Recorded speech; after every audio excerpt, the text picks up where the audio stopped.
জয় বাবা নীলেশ্বর। আমরা এখন আছি বর্তমান পশ্চিম মেদিনীপুর জেলার নীলদা গ্রামে। তো দেখতেই পাচ্ছেন এখানে আমরা কিছুদিন আগে আমরা এসেছিলাম, ওই মন্দিরের কাজ চলছিল। তো দেখলাম আজকে অনেকটাই মন্দিরের কাজটা এগিয়ে গেছে। তো জানি না আর কতটুকু মন্দিরের কাজটা বাকি আছে। তো আমরা এখানে আরও দেখে নিতে চাইছি, কাউকে খুঁজছি যদি গ্রামের সম্বন্ধে বা এই মন্দির সম্বন্ধে কেউ কিছু যদি বলতে পারেন। বা এই খেলার মাঠ দেখতেই পাচ্ছেন এখানে আমরা যেটা শুনেছিলাম যেখানে নাকি প্রত্যেক বছর এনপিএল হয়, নীলদা প্রিমিয়ার লিগ। তো এবছরও নীলদা প্রিমিয়ার লিগে আমরা এসেছিলাম। তো কাউকে আমরা খুঁজছি যাতে জানতে পারি এই গ্রামের সম্বন্ধে, এই মন্দির সম্বন্ধে। তো আমরা কাউকে এখনো খুঁজে পাচ্ছি না। তো আমরা দেখতে পাচ্ছি একজন দাদা ভাইকে।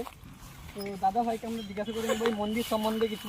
তো দাদা ভাই, তো দেখতে পাচ্ছেন আবার নতুন কিছু দাদা ভাইরা আসছে মাঠের মধ্যে। তো ওনাদেরকে আমরা জিজ্ঞাসা করে নিতে চাইছি যে দাদা ভাইরা একটু দাঁড়াবেন। তো দাদা ভাইরা দেখতে পাচ্ছেন খুব সুন্দর দাদা ভাইরা দাঁড়াতে এরা খুব সুন্দরভাবে দাঁড়িয়ে গেছেন। তো আমি ওনাদেরকে জিজ্ঞাসা করবো এই মন্দির সম্বন্ধে এরা কি।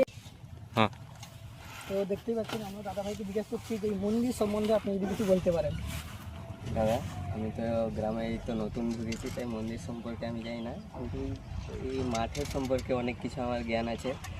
তো দেখতেই পাচ্ছেন দাদা ভাই কিন্তু বাইরে থাকেন। এই মাঠে কি এনপিএল হয়? তো মন্দির সম্বন্ধে জানেন না, মাঠের সম্বন্ধে জানেন। তো মাঠের সম্বন্ধে বা মাঠের মালিককে যদি আমরা জানতে পারি। মাঠের মালিক সম্ভবত আমি নির্মল বেরা, আমরা যোগুদা বলে ডাকি। আর আচ্ছা, সে আমাদের মহাশয় নির্মল বেরা, যিনি আমি মানে খুবই চেনা পরিচিত মানুষ একজন। হ্যাঁ, আর আর বর্তমান ম্যানেজমেন্টে আছেন জয়ন্ত মাইতি, আমাদের প্রিয় জয়ন্তদা বলে আমি ওনাকে ডাকি। বর্তমান মাঠের এই দায়িত্বে দেখতেই পাচ্ছেন পিচ ওখানে। তো আমি যদি ক্যামেরাম্যানকে একটু আসতে বলি, একটু পিচটা একটু দেখাতে বলি, খুব সুন্দরভাবে। আমরা শুনেছিলাম যে এখানে নাকি এনপিএল হয়, নীলদা প্রিমিয়ার লিগ। তো এটা কি সত্যি? হ্যাঁ, অবশ্যই, কেন হবে না।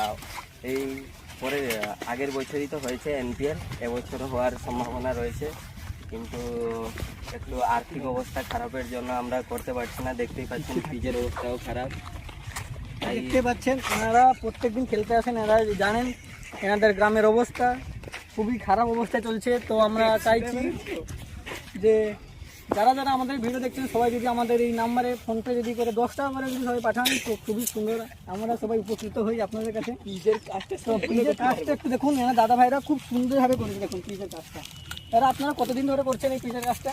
এই তো বর্তমান 4 দিন ধরে চলছে পিচের কাজ। 4 দিনে এত সুন্দর একটা পিচ করা কিন্তু খুবই মানে সহজ কাজ নয়, খুবই কঠিন কাজ। তো দাদা ভাইরা কষ্ট করে প্রচুর কাজ করছেন। তো এই রোদের মধ্যে আমরা এই দাদা ভাইদেরকে পেয়ে গেছিলাম বলে অনেক উত্তর জানতে পারলাম আজকে।